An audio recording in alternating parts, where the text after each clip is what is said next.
Welcome to our performance of the Twelfth Night. The setting of this play is in Illyria, an ancient region of land off the coast of the Adriatic Sea. Today we know this country as Croatia. Please join us as we enter into the court of Duke Orsino. If music be the fruit of love, play on. Oh, when mine eyes did see Olivia first, methought she purged the air of pestilence. How now? What news from her? So please, my lord, I might not be admitted, but from her handmaid do return this visit. The element itself, till 7 years heat, shall not behold her face that ample here. All this who sees it are brothers dead love, which you keep fast in the sad lasting remembrance. Oh, she that hath the heart of that fine frame, to pay this debt of love, but to her brother. As you have just witnessed, Duke Orsino is a man hopelessly and helplessly in love with a beautiful woman named Lady Olivia. His servant Valentine has reminded him that Olivia is not interested in being wooed by Duke Orsino or by anyone for that matter. She is in mourning for her brother, and she has chosen to commit herself to grief and mourning for 7 years. She proclaims that no one will see her face for the next 7 years and wears a dark veil over her head to conceal it. However, Duke Orsino is a persistent man, and rejection does not scare him. Meanwhile, on the coast, a young noblewoman named Viola has just been rescued from a shipwreck. She expresses her fear to the sea captain who rescued her that her twin brother might not have survived the wreck. The captain offers her hope that her brother may be alive. For now, Viola decides that the best way to support herself in this strange land is to disguise herself as a man. What country, friend, is this? This is Illyria, lady. It is perchance that you yourself were saved. Oh, my poor brother. Assure yourself, after our ship did split, I saw your brother most provident in peril, bind himself to a strong mast that lived upon the sea, where like Arion on the dolphin's back, I saw him hold acquaintance with the waves so long as I could see. For saying so, there's gold.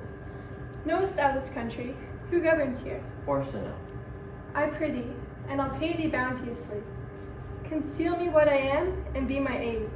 I'll serve this duke. Thou shalt present me as a eunuch to him. Be you his eunuch, and your mute I'll be, when my tongue blabs on and let mine eyes not see. I thank thee. Lead me on. We turn now to Lady Olivia's house. You'll remember, Olivia is the object of Duke Orsino's affection. However, we won't meet Olivia quite yet. First, we'll meet some of the guests at her household. Sir Toby Belch is the uncle of Lady Olivia. Sir Toby has invited his friend, Sir Andrew Aguecheek, to come visit. He believes his silly friend will be a good match for his niece Olivia. Mariah is Olivia's waiting gentlewoman, who thinks both these men are ridiculous and is unimpressed with all the drinking they do. That quaffing and drinking won't do you. I heard my lady speak of it yesterday. And of a foolish knight that you brought here to be her wooer. Who, Sir Andrew Aguecheek? Aye, he. He's very full and prodigal. Sir Toby Belch, how now? Sir Toby Belch, sweet Sir Andrew. Bless you, fair shrew. We will now witness Sir Andrew prepare to go home and give up his pursuit of Olivia, but his dear friend will encourage him to stay and press on. I'll ride home tomorrow, Sir Toby. Pourquoi, my dear knight? What is pourquoi? Do or not do? Oh, had I but followed the arts, your niece will not be seen. No, I'll home tomorrow, Sir Toby. Your niece will not be seen. The Count himself here hard by woos her. She'll none of the Count. I'll stay, my father. What is thy excellence in a galliard, knight? Faith, I can cut a caper. Let me see the caper. Higher! Excellent!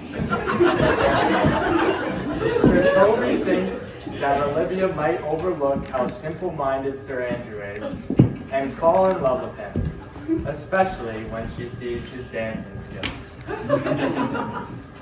Meanwhile, Viola, the shipwrecked maiden disguised as a boy, found a position as a page boy at the house of Duke Orsino. She adopted a new name, Cesario, to go with her disguised as a young man. The Duke appoints Viola, or shall we say the page boy Cesario, to deliver his love messages to Olivia.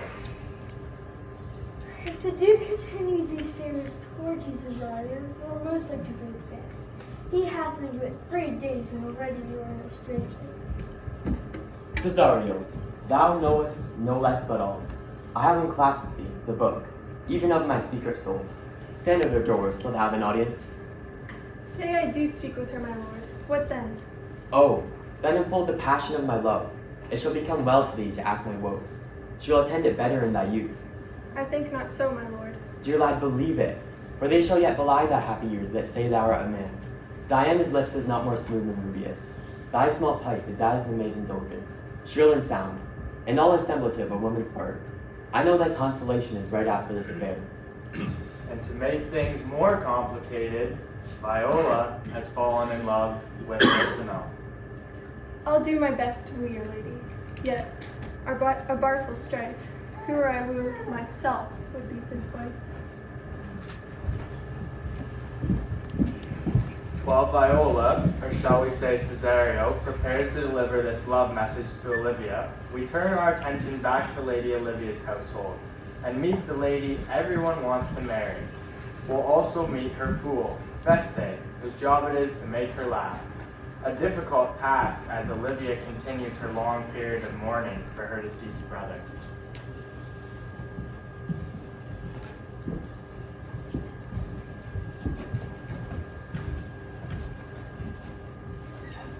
God bless thee, lady. Take the fool away. Did you hear not, Philip? Take away the lady. Go to. You're a dry fool. I'll know more of you. Good Madonna, give me leave to prove you a fool. Make your proof. Good Madonna, why mournest thou? Good fool for my brother's death. I think his soul is in hell, Madonna. I know his soul's in heaven, fool. More fool, Madonna, to mourn for your brother's soul being in heaven. Take away the fool, gentlemen. What think you of this fool, Lavalia? Doth she not mend? I marvel your ladyship takes delight in such a barren rascal. Madam, there is at the gate a gentleman much desire to speak with you. From the Count Orsino, is it? I know not, madam. 'Tis a fair young man and well attended. Go you, Mavolio. If it be suit from the Count, I am sick or not at home. What will you? Dismiss it.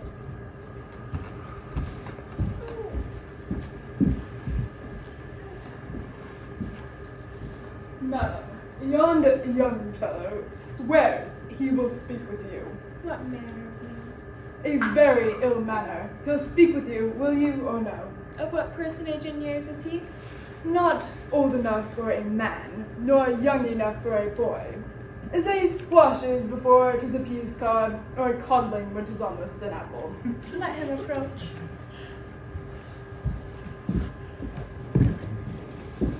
Most radiant, exquisite, unmatchable beauty. I pray you, tell me if this be the lady of the house, for I never saw her, and I'd be loath to cast away my speech, for I have taken great pains to find. Whence came you, sir? I can say little more than I have studied, and that question's out of my part. Good gentle one, give me modest assurance if you be the lady of the house, that I may proceed in my speech. Give us this place alone, we will hear this divinity. Now, sir, what is your text?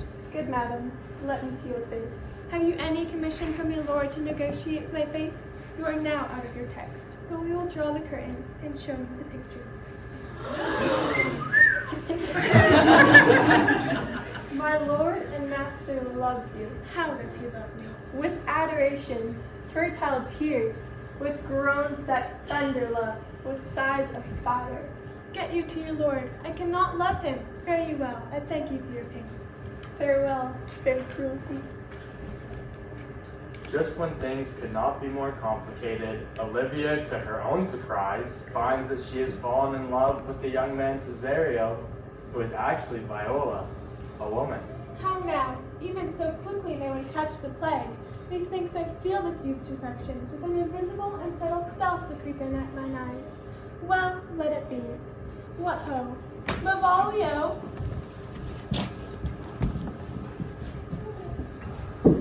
Here, madam, at your service. Run after that peevish messenger, the Countess man.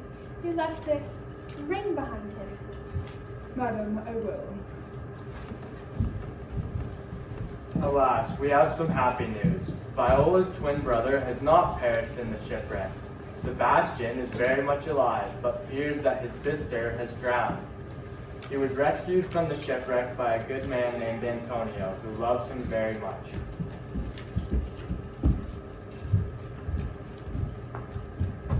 Will you go now? Are you patient? No. My stars shine darkly over me.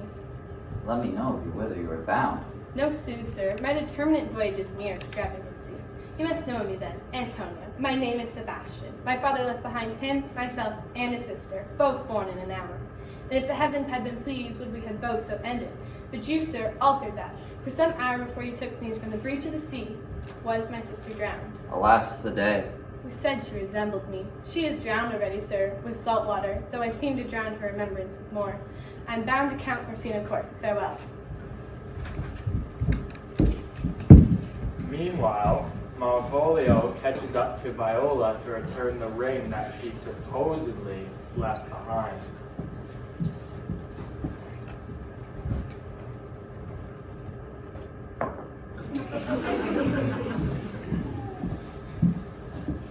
I left no ring with her. What means this lady? How will this fadge? My master loves her dearly, and I, poor monster, fawn as much on him, and she, mistaken, seems to dote on me? What will become of this? As I am man, my state is desperate for my master's love. As I am woman, how alas the day! What thriftless sighs shall poor Olivia breathe? O time, thou must untangle this, not I. It is too hard a knot for me to untie.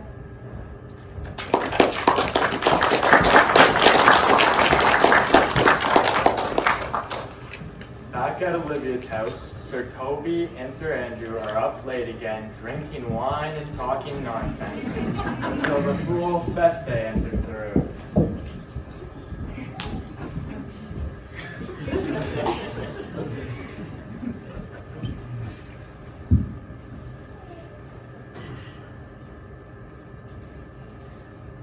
Will you have a love song or a song of good life?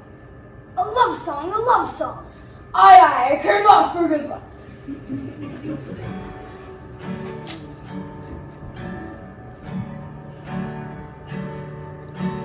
Mistress mine, will you roam me?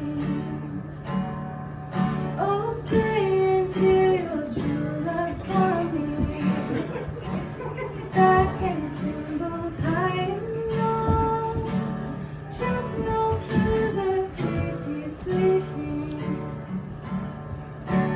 Journeys ending, lovers meeting. Every wise man's son doth know. Excellent, good, in faith, good, good. What is love, 'tis not hereafter.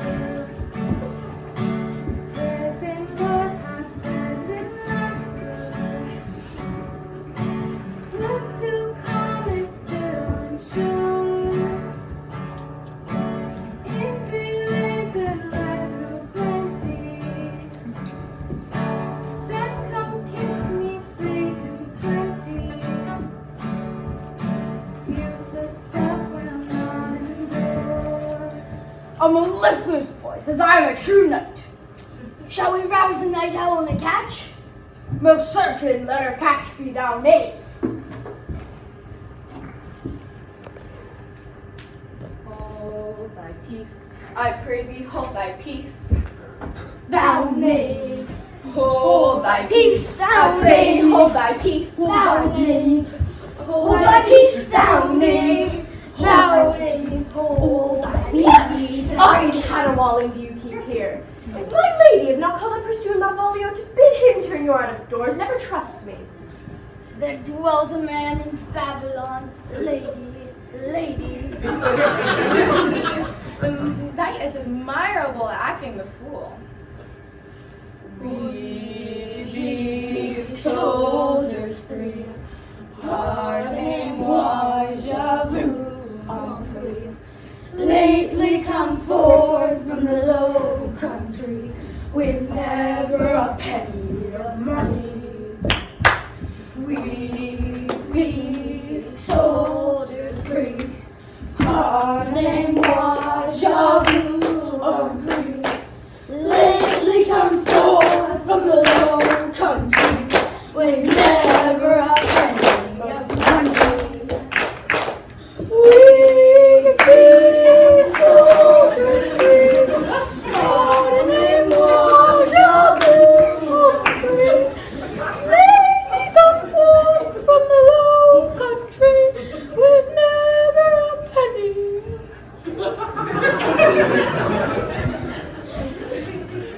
My masters, are you mad? Have you no wit, manners, nor honesty, but to gabble like tinkers at this time of night? Sir Toby, I must be round with you. My lady bade me tell you that though she harbors you as her kinsman, she's not an ally to your disorders, and she's very willing to bid you farewell. Farewell, dear heart, since I must needs be gone. His eyes do show his days are almost done. Even so. But I will never die. Sir Toby, there you lie. Shall I bid him go? What and if you do? Shall I bid him go and spare not? Oh, no, you dare not. Mistress Mary, if you prized my lady's favor at anything more than contempt, you would not give means to this uncivil rule. She shall know of it by this hand. After this pompous display, Maria had a mind to play a proper trick on Malvolio. Since her handwriting was nearly identical to Olivia's, Maria thought it would be jolly fun to write some love letters from Olivia to Malvolio to leave them lying around for him to find. Sir Toby and Sir Andrew admired the plan and thought the revenge would be very sweet indeed. The next day, at Orsino's house, Orsino noticed that his page, Cesario, didn't quite look himself. He assumed Cesario had found a woman, and he was intrigued to hear all about her. The possibility that Orsino himself was the object of Cesario's affection, and that Cesario was not a man, but actually a woman, was the furthest thing from his mind. My life upon it, young though thou art, thine eyes have stayed upon some favor that it loves. Hath it not, boy? A little, by your favor. What kind of woman is it? Of your complexion. What years? About your years, my lord.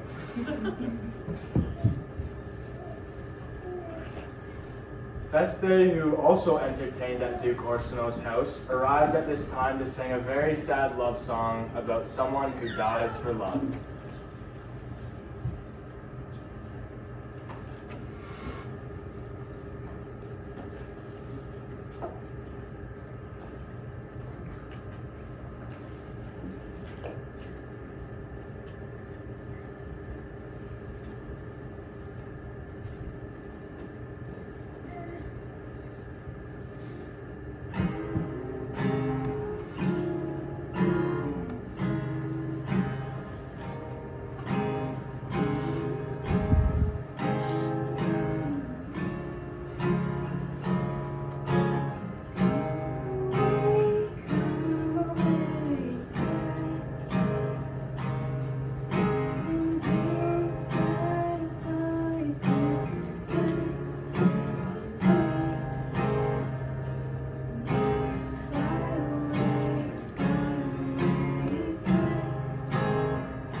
Once more, Cesario, tell her my love. But if she can't love you, I cannot be so answered. say that some lady, as perhaps there is, hath for your love a great pain of heart as you have for Olivia. You cannot love her, you tell her so. Must she not then be answered? Orsino then gave her a jewel to present to Olivia on his behalf, once again vowing that his love will not be denied. Now we return to the mischievous plot against Malvolio at Lady Olivia's house, which is about to unfold in the garden. Fabian, another servant in the household, joins in the fun. Come my way, Signor Fabian. Nay, I'll come. If I lose a scruple in this sport, I may be boiled to death with melancholy. Wouldst thou not be glad to have them eagerly wrapped ask me if she better come by some notable shame? I'm an exalt, man. Get you! All three into the box tree. Malvolio's coming down this walk. Lie down there. For here comes the trout that must be caught with the tickling.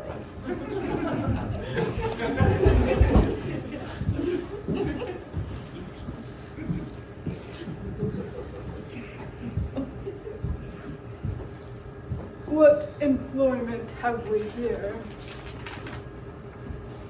By my life, this is my lady's hand. To the unknown beloved, this and my good wishes. To whom should this be? Jove knows I love, but who? Lips do not move, no man must know. If this should be thee, Malvolio. M-O-A-I, God sway my life. A fussy riddle.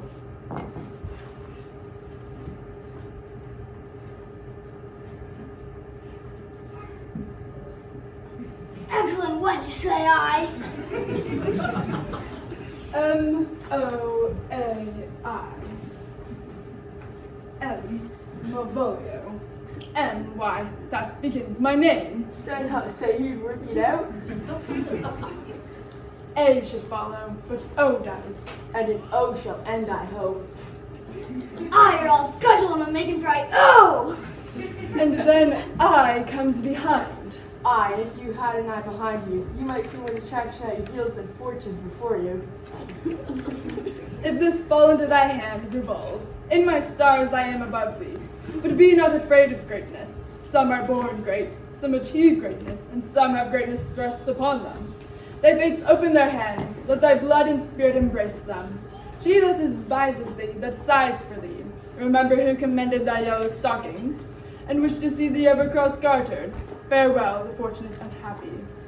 I do not now fool myself to let imagination jade me, for every reason excites to this that my lady loves me. She did commend my yellow stockings of late, and did praise my leg being cross-gartered. I thank my stars, I am happy. Here is yet a postscript. Thou canst not choose but know who I am. If thou entertainest my love, let it appear in thy smiling. Thy smiles become thee well. Therefore, in my presence, still smile, dear my sweet, I prithee. Jove, I thank thee. I will smile. I will do everything that thou wilt have me.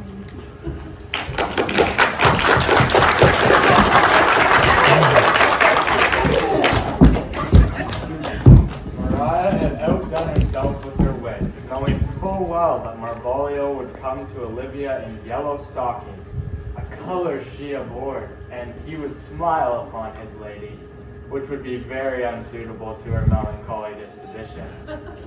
But before we get the satisfaction of seeing the hilarity of this mockery, we must witness Viola, still disguised as Cesario, as she delivers Orsino's jewel to Olivia, only to discover that Olivia has fallen in love with Cesario, who Viola is pretending to be. What is your name?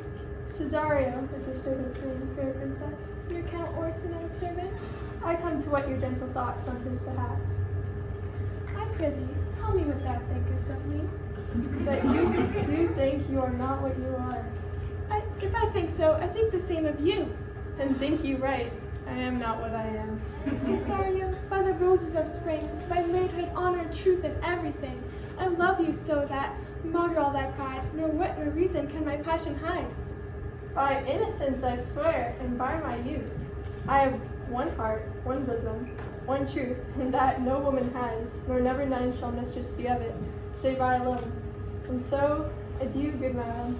Nevermore will I my master's tears to you deplore. We will now turn our attention back to the plot against Malvolio, as Maria informs the rowdy men how nicely things are unfolding.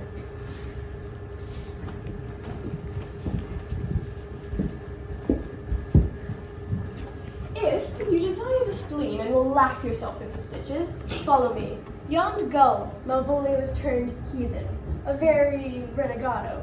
For there is no Christian that means to be saved by believing rightly can ever believe in such impossible passages of grossness. He's in yellow stockings.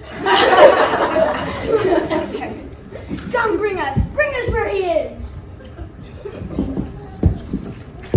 Now back in the streets of Illyria, we return to Viola's twin brother Sebastian.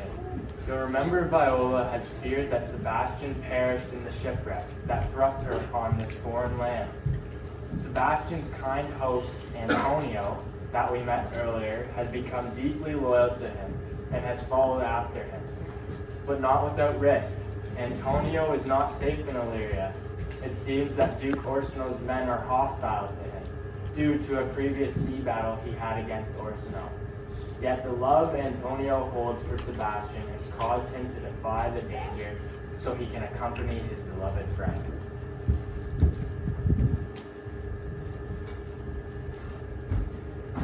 By my will, have I troubled you? I could not stay behind you. My desire, more sharp, and as filed steel did spur me forth. Do not then walk too open.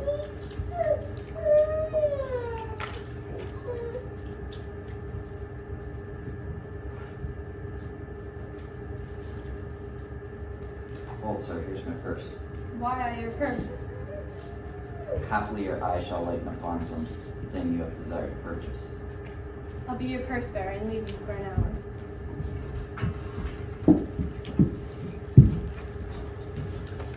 Now we return to Lady Olivia, who calls upon Malvolio to help figure out a way to woo the handsome young Cesario.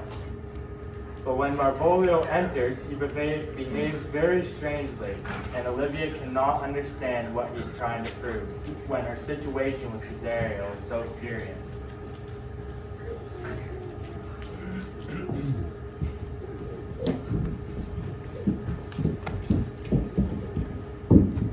How now? Malvolio!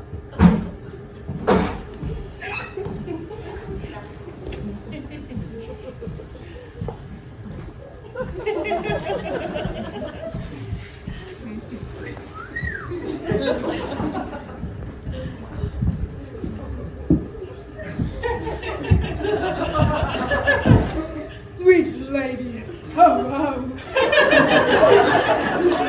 I sent for thee upon a sad occasion. Why appear you with this ridiculous boldness before my lady? Be not afraid of greatness. 'Twas well writ. Meanest that by that, Malvolio? Some are born great, How? some achieve greatness, What meanest thou? and some have greatness thrust upon them. Restore thee! Remember who commended thy yellow stockings, Thy yellow stockings, and wished to see thee cross-country. cross-country. This awkward conversation was interrupted at this point as Lady Olivia was informed that a young gentleman from Count Orsino had returned. Nothing that can be can come between me and the full prospect of my hopes. Well, Jove, not I, is the doer of this, and he is to be thanked.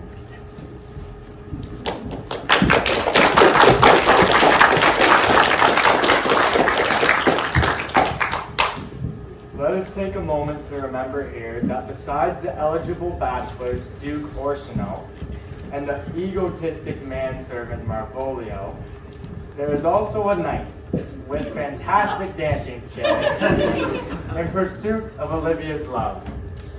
Silly Sir Andrew Aguchi has been overstaying his welcome at Lady Olivia's in hopes of winning over her heart. He easily sees she is falling for Cesario, and he cannot have this competition. His plan is simple. He will challenge Cesario to a duel.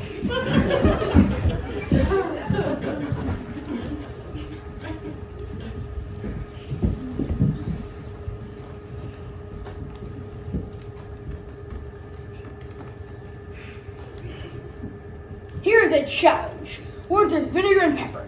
Is it so saucy? Aye, it is, but do read. Give me.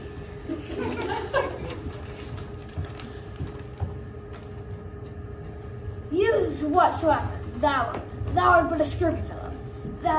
Thou comest to Lady Olivia in my sight. She uses thee kindly, but thou liest in thy throat. That is not the matter I challenge thee for. Very brief and exceeding to good sense. Bless. Thou killest me like a rogue and a villain.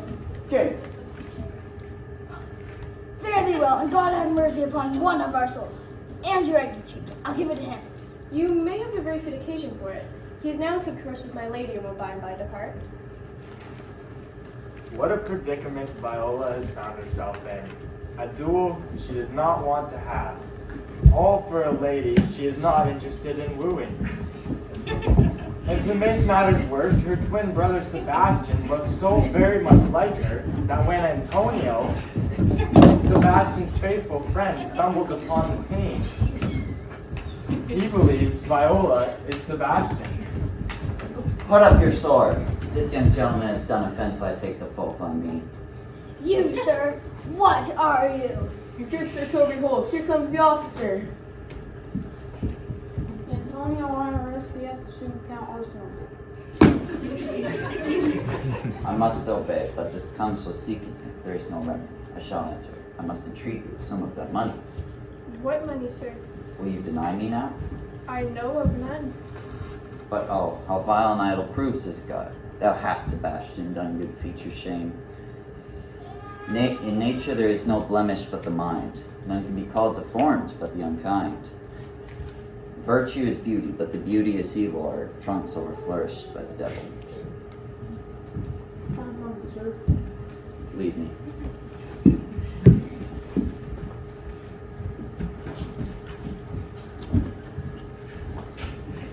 He named Sebastian. Oh, if it proved. Tempests are kin and salt lips fresh as love.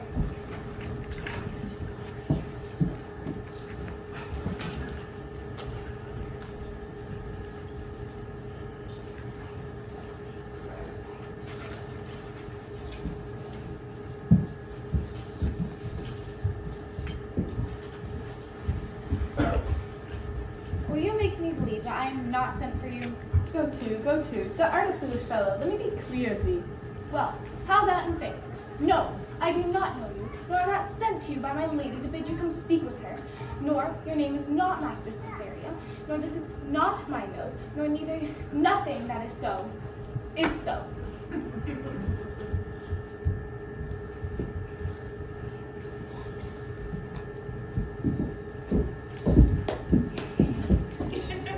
Now, sir, have I met you again? There's for you! Well, there's for thee, and there! Are all the people mad? Be not offended, dear Cesario. Be gone! Come, I pray you, what thou wilt be told by me. What relish is in this? How runs this dream? Or am I mad? Or else this is a dream? Come, I pray thee, would thou be ruled by me? Madame, I will. Oh, say so, and so be. Olivia wasted no time in making wedding arrangements with the priest at the chapel. Of course, in her mind, she had been dreaming of marrying Cesario for some time, and no one could blame her for mixing up the twins who resembled one another so closely. As for Sebastian, he didn't have a clue who Olivia was, but she was beautiful and he wasn't going to complain. The priest agreed to keep the marriage a secret until a full marriage celebration would be appropriate. I will follow this good man, and having sworn truth ever will be true. We end off where we started, back in Count Orsino's court. The officers return with Antonio, who admits his past sea crimes committed against the Duke, and explains how he rescued the apparent boy who is now standing at the Duke's side. He did me kindly, sir, but put strange speech on me. Olivia enters and speaks to Cesario, believing him to be her new husband. Orsino, suddenly thinking that Cesario married Olivia behind his back, threatens to carry Cesario off and kill him. Olivia calls in the priest, who, thinking that the young man Cesario in front of him is Sebastian, testifies that he has just married Olivia to this man. Orsino orders Olivia and Cesario to leave together and never to appear in his sight again. Before they leave, Sir Andrew enters, followed by Sir Toby, Fabian, and the fool, complaining about how Cesario beat him up. I ass head, a coxcomb, a knave, a thin-faced knave, a gull. Get him to bed and let his herpy look too. Then lo and behold, Sebastian himself enters the room and amazes the court with his identical appearance to Cesario. One face, one voice, one habit, and two persons. And he was relieved to see Antonio again. Antonio, oh my dear Antonio, how have the hours racked and tortured thee since I have lost thee? And when Sebastian's gaze fell upon Cesario, or Viola, Do I stand there? I never had a brother, nor can there be that deity in my nature, of whom and everywhere I had a sister, whom the blind waves and surges have devoured. What charity, what kin, what are you to me, what parentage, what name?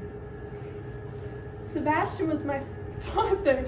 Such a Sebastian was my brother too. My father had a mole upon his brow, And so had mine. and died that day when Viola from her birth had numbered 13 years. Oh, that record is lively in my soul. So it comes, lady, you have been mistook. Be not amazed, right noble is his blood. the fool and Fabian entered with a letter. Malvolio had written it, and it was addressed to Olivia. Open it and read it. I swear to God, madam, you've wronged me, and I'll tell the world. I don't care what you think of me, and I'm going to forget my duties to you a little bit and complain about the injuries you've caused me. Signed, the poorly treated, Malvolio. Fabian, bring him here.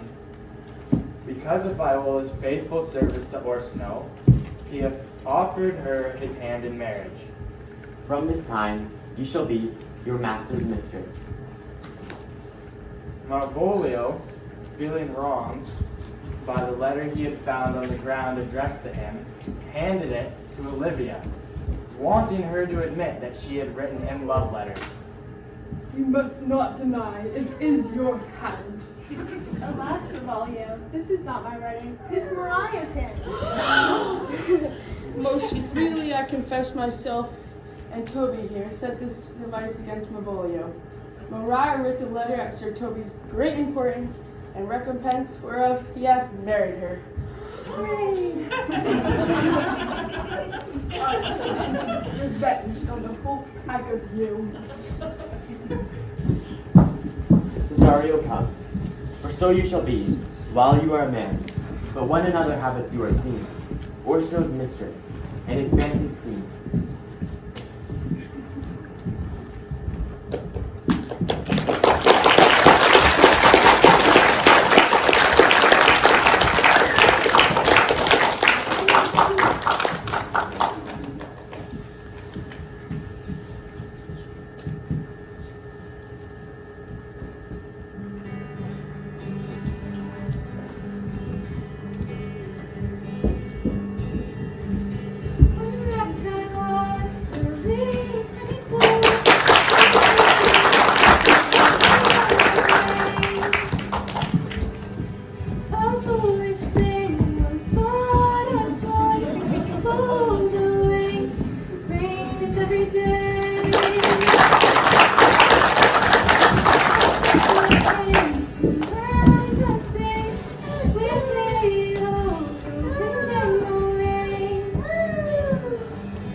Every day.